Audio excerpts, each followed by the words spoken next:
नमस्ते दोस्तों, वेलकम है आपका the ultimate gyan rise with wisdom पर, जहां मिलती है आपको इंटरेस्टिंग और यूजफुल इन्फॉर्मेशन सिंपल और शॉर्ट स्टाइल में। अगर आप नए हो तो सब्सक्राइब करना ना भूलना और बेल आइकॉन जरूर दबाओ ताकि कोई भी अमेजिंग अपडेट मिस ना हो जाए। तो आइए आरंभ करते हैं। प्रिय विद्यार्थियों, कल्पना कीजिए कि आप 2500 साल पहले के प्राचीन ग्रीस में हैं। वहां बिजली चमकती है, समुद्र की लहरें गरजती है, सूर्य रोज आकाश में यात्रा करता है, पर विज्ञान जैसा कोई साधन मौजूद नहीं है।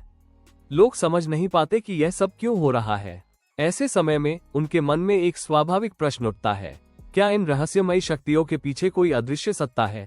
और इन्हीं प्रश्नों का उत्तर उन्हें मिथोलॉजी यानी पौराणिक कथाओं में मिलता है। ये समझना जरूरी है कि ग्रीक लोग इन कहानियों को झूठ नहीं मानते थे, वे इन्हें सत्य का प्रतीक समझते थे। उनके लिए ये कहानियां उस समय की विज्ञान की किताबें थीं, जो न केवल प्रकृति के रहस्यों को बताती थीं, बल्कि जीवन का उद्देश्य, नैतिकता और संस्कृति भी समझाती थीं। विद्यार्थियों, सोचिए, जब ग्रीक लोग आकाश में गरजती बिजली देखते तो उनके लिए ये सिर्फ बिजली नहीं थी, उनके लिए ये ज़्यूस का क्रोध था। जब सर्दी और गर्मी के मौसम बदलते तो वे इसे डेमीटर और पर्सेफनी की कथा से जोड़ते।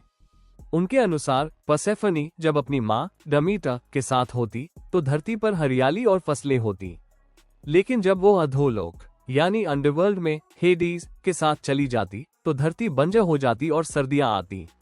इसी प्रकार जब सूर्य रोज पूरब से निकलकर पश्चिम में अस्त होता तो वे इसे हीलियोस देवता का रथ मानते थे। वे कल्पना करते थे कि हीलियोस सुनहरे घोड़ों द्वारा खींचा गया रथ चलाते हुए आकाश में यात्रा करता है।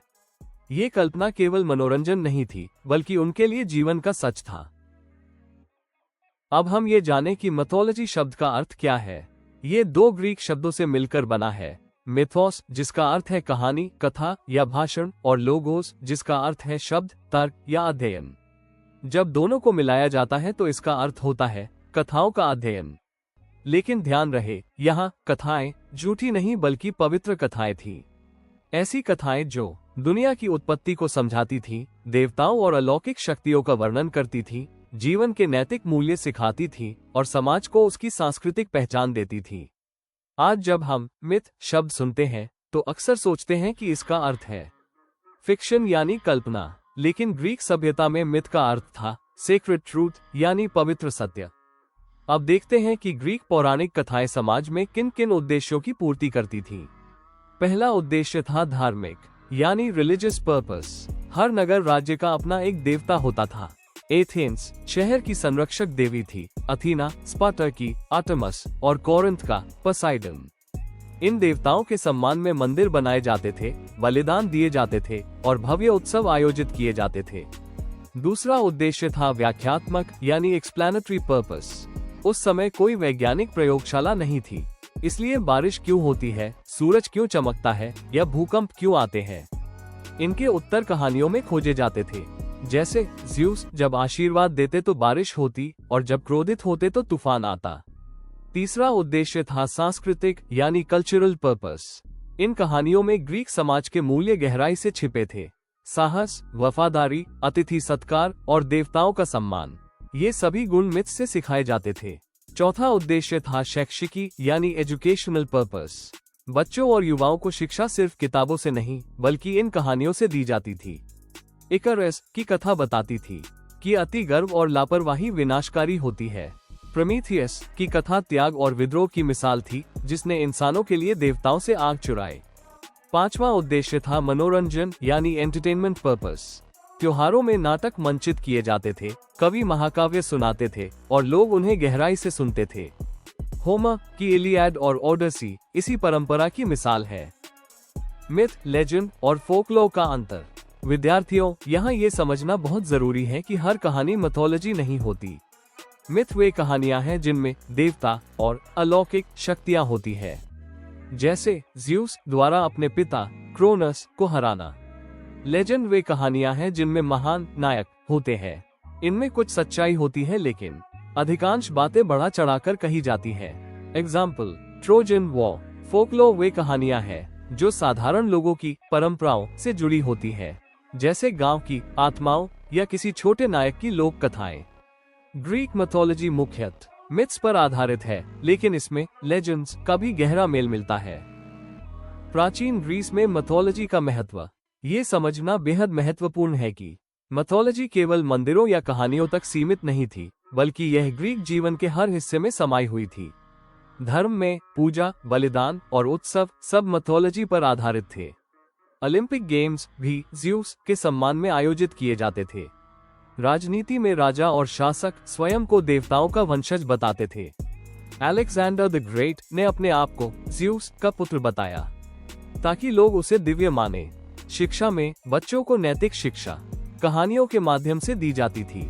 ये ठीक वैसा ही था जैसे आज हम बच्चों को पंचतंत्र या दंत कथाओं से शिक्षा देते हैं। कला और साहित्य में मूर्तियां, मंदिर, नाटक, कविता, हर जगह मिथोलॉजी की झलक मिलती थी। होमर के महाकाव्य और सोफोक्लिस के नाटक इसका उदाहरण है। दैनिक जीवन में किसान डमीटर से अच्छी फसल के लिए प्रार्थना करते, नाविक पोसाइडन से सुरक्षित यात्रा की, सैनिक एरीज से विजय की और प्रेमी एफ्रोडाइटी से प्रेम की शक्ति की याचना करते।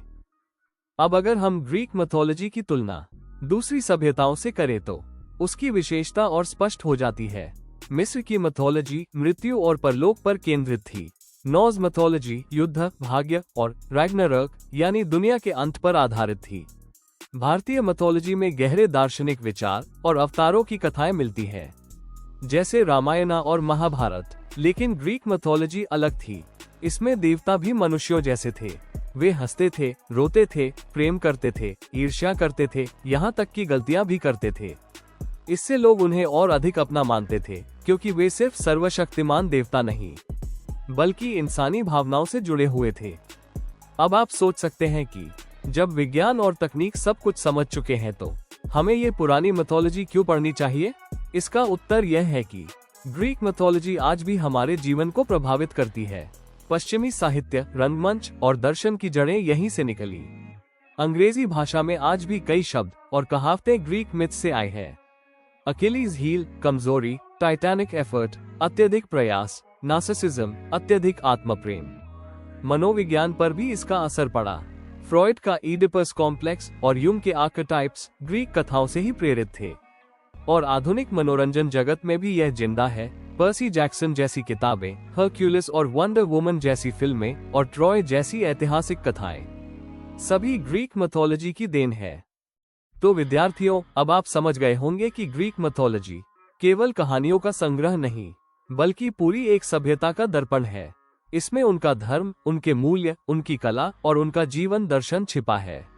जब हम इन कथाओं को पढ़ते हैं तो हमें वही सवालों के उत्तर मिलते हैं जो हर युग का इंसान पूछता आया है। हम कहां से आए? हम यहाँ क्यों हैं? हमारी नियति को कौन नियंत्रित करता है?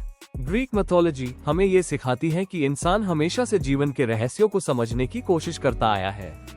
यही कारण है कि यह आज भी हमारे लिए उतनी ही महत्वपूर्ण है जितनी प्राचीन ग्रीस के लोगों के लिए थी। Thank you. अगर वीडियो पसंद आया हो तो एक लाइक जरूर कर देना और कमेंट में बताओ आपका क्या थॉट है। चैनल को सब्सक्राइब करो और शेयर करो अपने दोस्तों के साथ। नॉलेज बढ़ाओ फन के साथ। मिलते हैं नेक्स्ट वीडियो में। तब तक के लिए stay curious and keep learning and follow the ultimate gyan. Rise with wisdom.